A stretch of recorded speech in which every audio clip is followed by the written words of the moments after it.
할렐루야. 우리 오늘도 역시 비대면으로 온라인으로 각자 있는 자리에서 예배드리는 모든 성도들 그 자리에 주 성령께서 임재하시고 주님이 주시는 평강과 위로가 풍성하기를 간절히 축원합니다. 이제 코로나 작년 초부터 좀 우리가 위험스럽게 경각심을 가졌고 이제 1년이 넘어갑니다. 코로나 상황이 이제 1년이 넘어가고 있는데 그 1년 동안 우리의 일생활이 바뀌었습니다.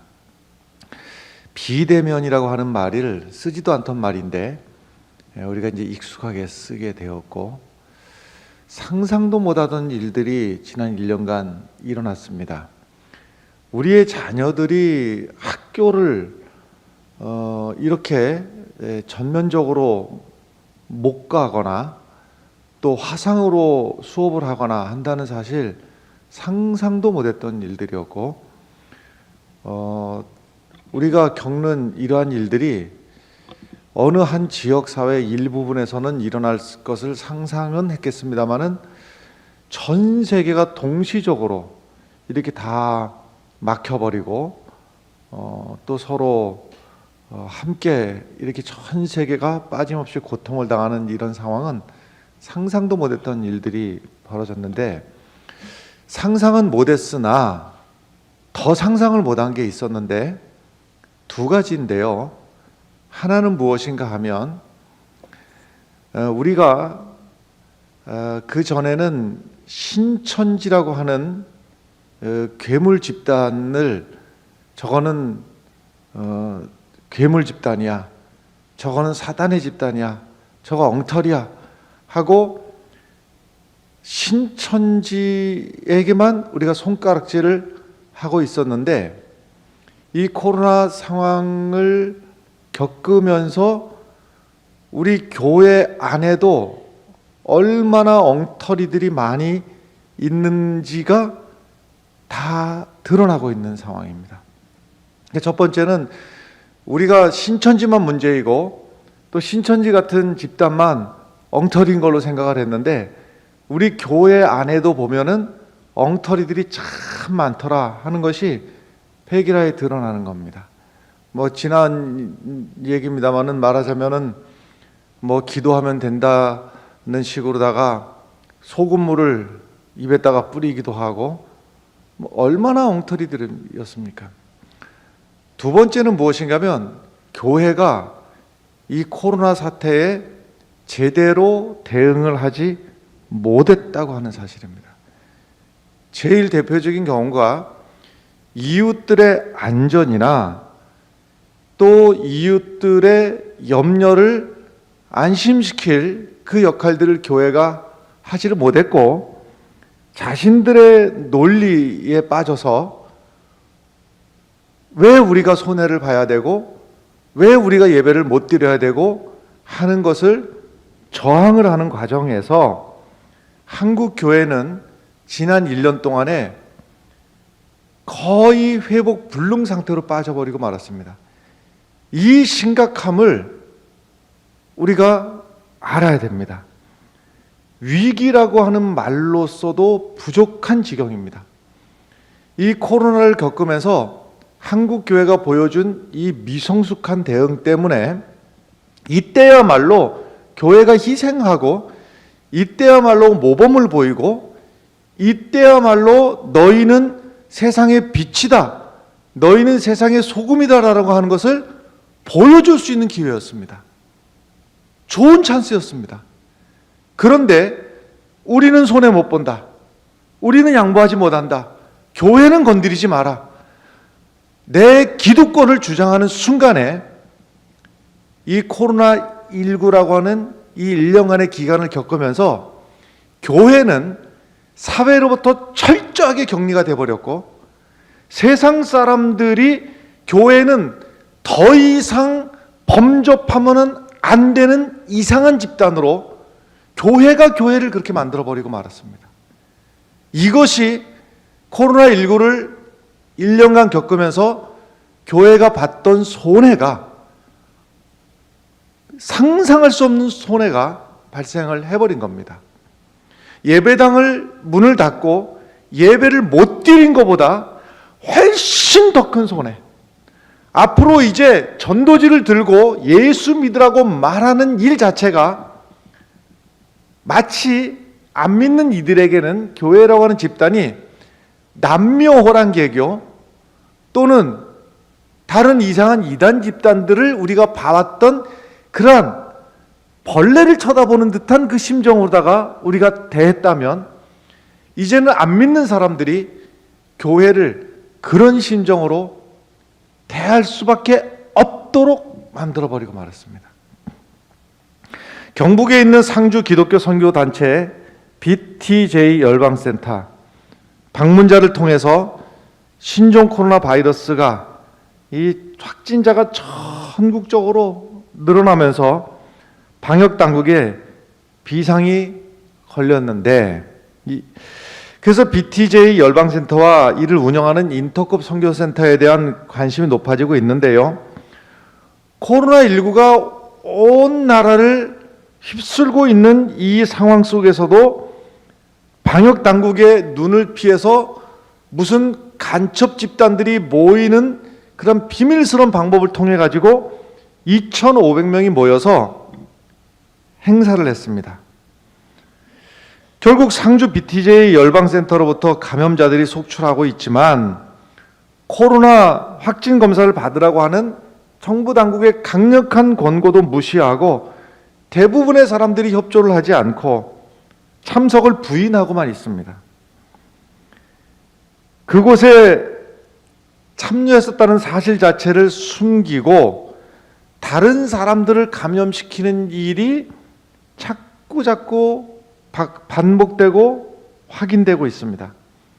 더군다나 코로나19 확산 상황에 대한 그들의 해석도 눈길을 끌고 있는데요. 이 선교회를 이끌고 있는 최바울 선교사라고 하는 사람은 코로나19 바이러스를 만든 게 미국의 빌 게이츠이고, 코로나 예방 백신을 맞으면 유전인자를 사람들 몸에 심게 되고, 그래서 모든 인류는 빌 게이츠에게 지배당하게 되고, 미국의 도널드 트럼프 대통령이 이것을 온몸으로 막아서고 있다.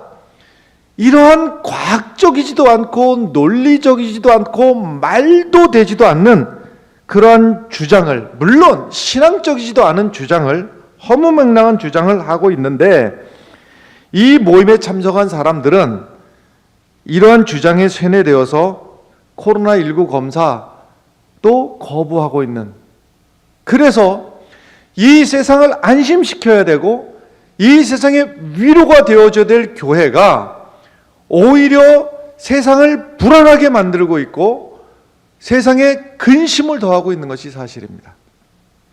인터컵 열방센터는 기독교의 변종이라 치더라도 부산에 있는 세계로 교회는 또 어떻습니까?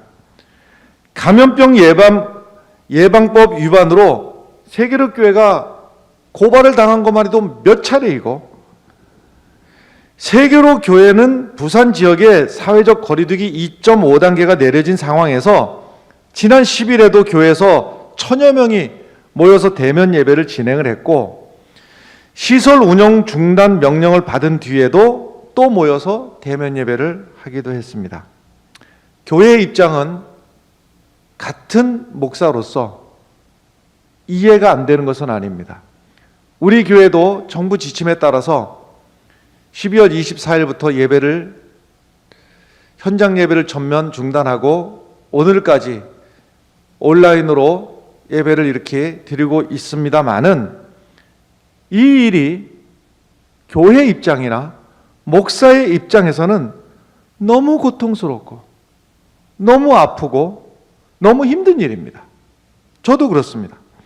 그러나 온 나라가 코로나 확산 방지를 위해서 어떤 이들은 생계의 위협을 받으면서도 고통스럽게 동참을 하고 있는데 교회는 안 된다고, 교회는 거부한다고 하는 주장이 매스컴을 통해서 이렇게 나가게 되면 한국에서 복음을 전하는 일은 이제는 절대적으로 불가능한 일이 되고 말았습니다. 교회가 현장 예배를 드리지 못하는 그 손해와 비교할 수 없는 절대적인 복음을 전하는 일은 불가능한 일로 만들어버리고 말았던 것입니다. 이 코로나19가 우리에게 보내는 사인을 제대로 알아야 됩니다. 코로나19가 우리에게 보내는 사인은 멈추어 서서 우리 자신을 돌아보고 잘못된 것이 있으면 돌이키라고 하는, 어떻게 보면 기회이고, 어떻게 보면 우리가 앞날을 살아가는 지혜를 여기서 우리가 깨달아 알아야 됩니다. 왜 코로나19가 생겼는가? 인간의 자업자득입니다. 무엇에 대한 자업자득인가? 자연을 대상화해서 철저하게 인간의 이익만을 위해서 자연을 대했을 때에 생태계가 파괴되면서 일어난 현상입니다. 더는 인간의 무한 욕망의 질주를 허용하지 않겠다고 하는 창조세계의 경고입니다. 그런 의미에서 코로나19는 예언자입니다. 우리가 살아가는 방법이 하나님께서 원하시는 창조 질서와 어긋나 있다고 하는 것을 우리로 하여금 깨닫게 해주는 예언자와 같은 것입니다. 예언자들은 인간의 거짓과 인간이 하나님으로부터 멀어짐과 인간이 잘못 살아온 그 삶에 대해서 하나하나 지적해 주는 것이 성서의 예언자들이었습니다. 그리고 마지막 결론은 하나님께로 돌아오라고 하는 일이었습니다. 코로나19는 인간이 어떠한 욕망을 가지고 이때까지 살아왔는지를 멈추어서서 돌아보고 그 삶의 방식을 바꾸라고 하는 그러한 예언의 메시지가 있습니다. 인류가 바이러스를 극복하기 위해서 백신도 만들고 또 치료제도 만들고 거기에 상당한 성과가 있는 것도 사실인 것 같습니다. 백신 중요합니다. 치료제 중요합니다. 근데 더 중요한 근본적인 것은 무엇인가 하면 백신도 아니고 치료제도 아니고 하나님께로 돌아가는 것입니다. 하나님이 본래 우리를 만든 모습으로 우리가 돌아가는 길만이 우리가 살 길입니다. 많은 사람들이 코로나19 상황을 문명사적 전환기라고 합니다. 결정적인 패러다임 전환이 진행되고 있다고 말을 하는데, 패러다임 전환, 패러다임 쉬프트, 기존 사회의 가치체계와 인식의 틀이 무너지고 새로운 가치체계와 인식의 틀이 생겨나는 현상을 말하는데, 지금까지 인류 역사가 이러한 경험들을 몇 번 했습니다. 이렇게 패러다임 전환이 일어날 때마다 나타나는 공통적인 현상이 있는데, 다수의 대부분의 사람들은 기존 질서를 지키려고 고집하고 새 질서에 저항을 하면서 결국은 거기에 매몰되어서 끝나고 맙니다. 소수의 사람들만이 옛 질서를 떠나서 새로운 질서로 나아갔다는 사실입니다. 매번마다 그랬습니다. 여기서 우리는 물어야 됩니다. 나는, 우리는, 또 오늘 여신도주의를 맞이해서 예배드리는 우리 여신도들은 물어야 됩니다. 우리는 기존의 질서를 붙들고 함께 소멸해가는 다수에 속할 것인가? 아니면 새로운 질서를 향해서 나아가는 소수에 속할 것인가? 물어야 됩니다.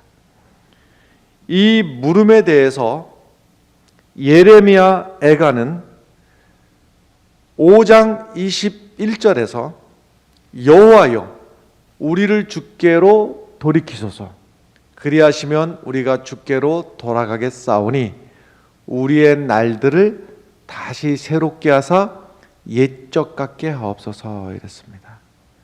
우리를 새롭게 하는 일, 그 길이야말로 주께로 돌이키는 일입니다.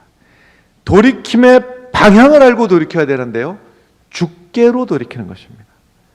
우리의 삶의 방향이 내 욕심을 따라 살아갔던 것, 내 이익을 따라 살아갔던 것, 이 방향이 주께로 우리의 삶의 방향이 돌이켜져야 됩니다. 신약 성경에 등장하는 탕자는 회개의 대명사지요. 탕자가 아버지 집을 떠나서 허랑방탕한 삶을 살았습니다. 여러분, 탕자의 죄가 무엇일까? 무엇이 탕자의 죄의 핵심일까? 허랑방탕한 삶을 살았던 것, 아버지 재산을 다 소비했던 것, 제일 큰 죄는 아버지를 떠난 것입니다. 탕자가 그 망가진 삶, 어그러진 삶, 고통스럽게 된 그 삶을 일거에 해결할 수 있는 길이 무엇이었는가 하면 아버지의 집으로 돌아왔다는 사실입니다. 아버지의 집으로 돌아왔을 때에 그 아버지가 탕자의 더러운 옷도 새 옷으로 갈아입혀주고 줄인 배를 채우기 위해서 살진 송아지를 잡아다가 고기를 해주고 그 아들을 위해서 금가락지를 끼워줌으로 아들의 지위를 회복시켜주고 이 모든 것이 회복이 되는 그 포인트가 무엇인가 하면 아버지의 집으로 돌아왔다는 사실입니다. 여러분, 우리가 이 코로나19 이 엄중한 상황 속에서 우리가 멈추고 우리가 어떻게 살아왔는지를 돌이켜보고 우리가 우리의 삶을 새롭게 해야 됩니다. 그것은 하나님께로 우리의 삶의 방향을 바꾸는 길입니다. 신시아 부조라고 하는 성공의 여성 사제가 있습니다. 이렇게 말을 하는데요, 우리가 절망에 빠지는 것은 외부의 절망적인 여건 때문이 아니라 우리가 우리의 내면의 가장 깊은 것과 연결되어 사는 법을 알지 못하기 때문이다. 우리가 살면서 분노하고 실망하는 것은 내 삶의 환경 때문이 아니라 내가 내 안에 깊은 것과 연결되어 사는 법을 알지 못하기 때문이다 라는 것입니다. 계속해서 말하는데요, 하나님은 우리 내면 가장 깊은 곳에 계시는데 하나님은 거기에 아무리 사용해도 고갈치 않는 자비와 사랑의 샘을 마련해 놓으셨다. 우리는 그 샘을 마시며 살아야 한다. 거기가 우리가 살아가야 될 고향이다. 그렇습니다. 하나님께 돌아가는 것, 이것이야말로 이 삭막하고 불확실한 시대를 사랑의 샘, 자비의 샘, 진리의 샘을 마시며 그 사랑과 진리의 힘으로 살아갈 수가 있습니다. 지금 코로나19 상황은 바로 우리의 본래의 자리, 우리의 고향으로 원래 창조 질서로 하나님께로 돌아가라 하는 사인입니다. 오늘 말씀의 제목, 주께로 돌이키사 진리와 사랑으로 살게 하소서 하는 이 주제에 진리와 사랑은 요한 2서에 나오는 말씀입니다. 요한 2서 1장 3절 말씀에 보면 은혜와 긍휼과 평강이 하나님 아버지와 아버지 아들 예수 그리스도께로부터 진리와 사랑 가운데서 우리와 함께 있으리라 그랬습니다. 요한은 그리스도의 진리를 그리스도의 사랑에서 발견했습니다. 무엇이 진리인가? 사랑의 진리라고 하는 것입니다. 우리 교회도 당회에서 모여서 지난 12월 24일부터 정부의 지침은 이러한데 우리 교회가 어떻게 교회에서 예배를 현장 예배를 폐하고 온라인으로 드리는 것은 그것을 결정하는 목사님이나 장로님들이나 고통스러운 일입니다. 건성으로 될 일이 아닙니다. 그럼에도 불구하고 우리 교회가 대면 예배를 폐하고 온라인으로 하자, 그런 결정을 장로님들이 한 분도 이의를 제기하지 않고 결정할 수 있었던 데는 진실된 결정을 해야 되는데, 진리가 무엇인지를 기준을 삼아야 되는데 무엇이 기준이 되어야 되는가 하면 그리스도의 사랑이었던 것입니다. 우리가 현장 예배를 멈추는 일은 교회로서는 뼈를 깎는 것 같은 아픔이고 고통이고 힘든 일이지만 예수님이라면 어떻게 했을까? 예수님이라면 온 동네 사람, 온 백성들이 다 걱정하는 중에도 교회는 나 몰라라 하고 모여서 예배를 드리다가 또 어떤 교회는 또 확산이 그 교회를 통해서 되고 하는 일들이 매스컴에 반복이 되고 하는 이 일을 선택을 했을까? 이웃들을 안심시키기 위해서라도 교회가 먼저 희생하고 교회가 먼저 나서서 모범적으로 정부의 지침을 따라서 방역에 협조하는 일이 였을까? 바로 진리는, 그리스도의 진리는 그리스도의 사랑에서 나온다고 하는 사실입니다. 요한이 말하는 진리와 요한이 말하는 사랑은 다른 것이 아닙니다. 교회에 가장 큰 무기가 있다고 하면 사랑입니다. 예수님 때부터 지금까지 오는 기독교의 역사가 이웃들을 변화시키고 나라를 변화시키고 죄악된 세상을 변화시키는 가장 큰 무기가 무엇이었는가 하면 사랑이었습니다. 사랑을 가지고 교회가 존재해 왔고 사랑을 가지고 교회가 세상을 변화시켜 왔습니다. 교회가 자기 주장을 할 때 내 이익을 양보하지 못한다고 내 것을 주장하고 교회의 힘을 가지고, 중세 시대에는 정치 권력과 결탁이 돼 가지고 교회가 그 권력을 드러낼 때 교회는 암흑기에 빠졌습니다. 지금은 교회의 주장을 무엇으로 합니까? 소위 말하는 교세. 우리 교회 교인이 몇 명인데 이 몇 명이 움직이면 때로는 몇백 명, 때로는 몇천 명, 때로는 몇만 명이 교회의 파워가 돼가지고 교회의 주장을 할 때 교회는 암흑기로 갈 수밖에 없습니다. 교회는 주장할 때 능력을 잃어버립니다. 교회는 양보하고 희생하고 사랑할 때 능력을 행할 수가 있는 것입니다. 결국 주께로 돌이켜 사랑과 진리의 삶을 살아간다고 하는 것은 예수님을 따라 살아가는 법입니다. 예수님을 따라 살아가는 방법은 예수님이 보여주신 대로 사는 것이고 예수님이 말씀해 주신 대로 사는 것이에요. 예수님이 보여주신 것은 때리면 얻어맞고 찌르면 찔림을 당하고 욕하면 욕먹고, 이게 예수님이 보여주신 방법이었고 예수님 말씀하신 것은 오른뺨을 때리거든 왼뺨을 돌려대고, 오리를 가자면 십리를 가주고, 속옷을 달라면 겉옷까지 벗어주고, 이 예수님의 모범과 예수님의 당부는 다 어디 가버리고, 교회는 건들지 말라고, 교회는 안 된다고, 교회만큼은 손해 못 본다고, 이 주장이 얼마나 그리스도의 복음을 절대적으로 막아버렸는지를 한국교회는 지난 1년을 돌이켜보면서 뼈저리게 회개해야 되고 반성해야 됩니다.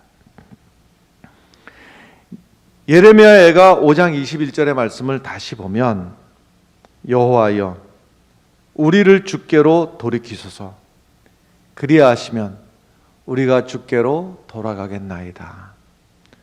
우리의 날들을 다시 새롭게 하사 옛적 같게 하옵소서 그랬습니다. 지금은 하나님이 우리를 돌이키시는 마지막 기회라고 생각을 해야 됩니다. 마지막 기회입니다.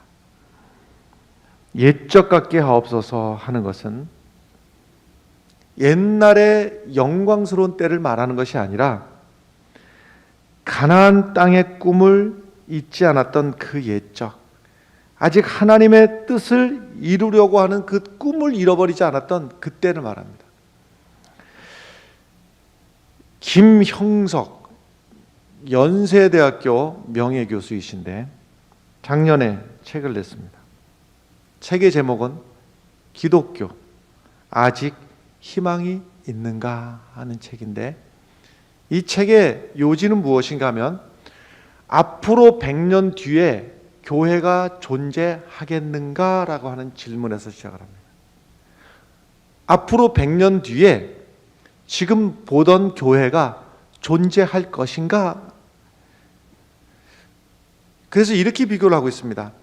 100년 전에 교회가 어떤 모습이었는데 지금 교회는 그 100년 전의 교회 모습의 열매였고, 100년 뒤에 교회가 존재할까 안 할까 하는 것은 지금 교회의 모습의 열매가 그때 드러난다고 하는 것인데, 100년 전의 교회는 교육과 의료봉사 그리고 민족의 미래를 말하고, 3.1운동에 교회도 적었고 교인도 적었지만 3.1운동에 가장 앞장서서 희생하고 달려들어서 민족의 해방을 위해서 희생했던 존재가 교회였습니다.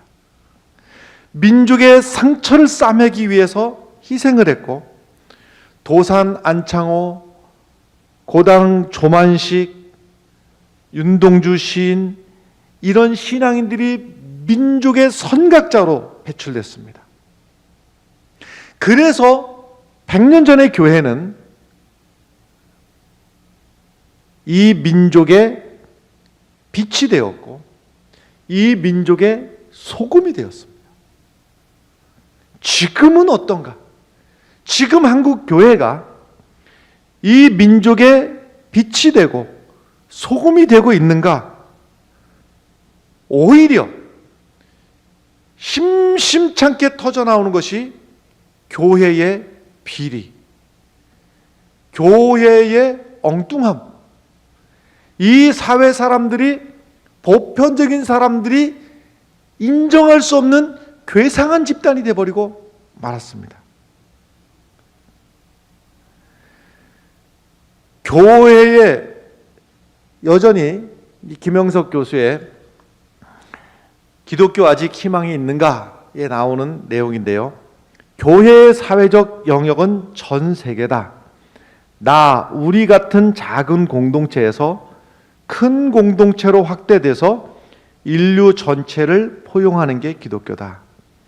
구한말 미국 선교사들은 교회보다 연세대나 이화여대 같은 교육기관을 세워 인간애를 베풀었다. 교회는 사회를 위해 있는 것이다.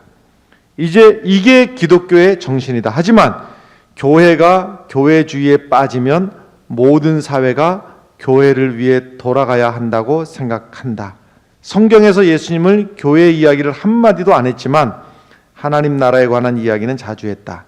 교회는 역사와 사회를 하나님 나라처럼 바꾸기 위해 있는 것이다. 교회를 지키기 위해 존재하는 게 아니다. 이 부분에 관해 걱정하는 건 교회가 역사와 사회 속에서 존재 이유를 평가받기 때문이다. 교회가 기독 정신을 살려 하나님 나라를 건설한다면 100년 뒤에도 남는다. 하지만 목회자 등 교회를 주관하는 이들이 교회만 잘 키우면 기독교는 그걸로 끝난다. 저는 이분의 주장에 전적으로 동의합니다.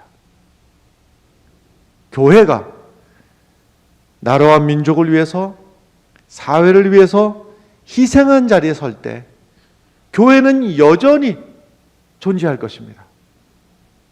그러나 교회는 손해볼 수 없어. 우리 교회는 건들지 마. 이렇게 주장한다면 교회는 그것으로 끝납니다. 앞으로 닥칠 일들에 대해서 제가 두 가지 예언을 하겠습니다. 이 예언이 어떻게 적용이 될지 잊지 말고 지켜보시면 좋겠습니다. 두 가지인데요. 첫 번째로는 코로나19 이후로다가 한국교회 교세는 급격하게 줄어들 것입니다. 급격하게. 조금이 아니고 급격하게 줄어들 것입니다. 이 과정은 말할 수 없는 고통이 따라올 것입니다. 말하자면 작은 교회나 목회자나 선교사들 뿐만이 아니라 교단, 교회 연합기구, 신학교, 학교, 복지기관, 출판사, 방송사 등 기독교와 관련된 단체에 종사하는 수많은 사람들의 생계가 철저하게 위협을 받게 될 것이고, 그 과정 속에서 서로가 서로에게 책임을 돌리며 각자 도생을 하고 이전 투구를 하다가 어느 날 문득 껍데기만 남은 기독교를 보게 될 것입니다. 현재 이대로라는 그렇습니다. 그렇게 될 것입니다. 이것은 저주도 아니고 뻔히 보이는 예언입니다. 두 번째는 당분간 기독교 혐오의 시대가 지속될 것입니다. 지금 기독교인들은 비과학적인 음모론을 퍼뜨리거나 속아 넘어가는 수구 세력으로 어느덧 취급받고 있습니다. 사회적 거리두기 수준이 격상되므로 직장을 잃거나 사업을 접어야 하는 사람들, 행여 가족의 목숨을 잃은 사람들에게 기독교는 증오의 대상이 될 것입니다.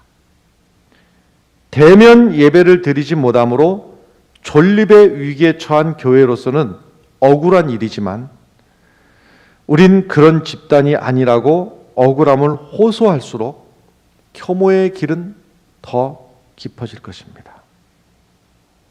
제가 두 가지 말씀드렸습니다. 코로나19를 지나면서 교회의 미성숙한 대응으로 말미암아서 교회는 손해를 많이 입었는데, 그 미성숙한 대응이란 사회를 위해서 모범이 되어야 되고 희생을 해야 될 교회가 나는 건들지 말라고 내 것을 주장할 때 사회에서 비춰진 모습으로 말미암아서 기독교 교세는 급격하게 줄어들 것이고, 기독교에 대한 혐오는 앞으로 당분간 지속이 될 것이라고 그랬습니다. 이때에 우리는 무엇을 해야 되는가? 기독교 혐오의 시대에 읽어야 하는 성경이 있습니다. 그것이 바로 예레미야 애가입니다. 하나님의 심판 때문에 다윗 왕조가 무너져서 바벨론 포로로 끌려갔는데 성전이 폐허가 된 것도 속상한 일이고 예루살렘 성벽이 무너진 것도 속상한 일이고 포로로 끌려온 일도 속상한 일이지만 가장 속상한 일은 저 믿지 않는 이방인들이 네가 믿는 하나님이 어디 있느냐고 조롱하는 일이었습니다. 코로나19 상황을 지나면서 교회가 입은 손해가 여러 가지가 있겠으나 이제 다음 수순은 무엇인가 하면 우리가 믿는 하나님마저도 세상 사람들이 조롱하게 될지 모른다는 위중한 상황입니다. 이때에 바벨론 포로기의 상황이 시편 42편의 말씀과 같은데요. 시편 42편 3절에 보면 사람들이 종일 내게 하는 말이 내 하나님이 어디 있느냐 하오니 내 눈물이 주야로 내 음식이 되었도다. 이러한 심정을 가지고 예레미야 애가의 말씀을 읽을 때에 예레미야 애가의 말씀의 진수가 그 바늘촉과 같은 것이 3장 29절의 말씀이거든요. 예레미야 3장 29절의 말씀을 지금 이 시대에 한국 교회는 붙잡아야 됩니다. 그대의 입을 땅에 티끌에 댈지어다 혹시 소망이 있을지로다. 무슨 말씀인가 하면 입을 땅에 티끌에 댄다는 얘기는 납작 엎드리라고 하는 얘기입니다. 하나님 앞에서도 납작 엎드리고 세상을 향해서도 납작 엎드려서 교회가 엎드린 모습으로 하나님 앞에 보여줘야 되고 세상 앞에 보여줘야 되는 겁니다. 이것만이 이 위기의 시대에 교회가 100년 뒤에 소멸하지 않고 존재할 수 있는 방법입니다. 엎드려서 해야 될 일이라고는 정치하는 사람 탓할 것도 아니고 아무개 탓할 것도 아니고 철저하게 나를 하나님 앞에 회개하고 내가 욕심을 가지고 살아왔던 것, 교회마저도 욕심을 내리지 못하고 존재해 왔던 것, 목회자마저도 욕심을 버리지 못하고 살아왔던 것, 이런 것들을 하나님 앞에 철저하게 회개한다면 오히려 이 코로나19라고 하는 이 위기의 시대에 교회가 존재할 뿐만이 아니라 사회에 빛이 되고 소망이 되는 역할을 감당할 수 있을 것입니다. 말은 이렇게 드리지만 쉬운 일이 아닙니다. 뼈를 깎는 성찰이어야 됩니다. 이 시대 앞에 한국교회가 섬기지 못하고 오히려 한편의 기득권 세력이 되어서 살아왔던 것 내려놔야 됩니다. 더 섬기지 못했던 것 반성하며 회개하며 섬기는 자리로 가야 됩니다.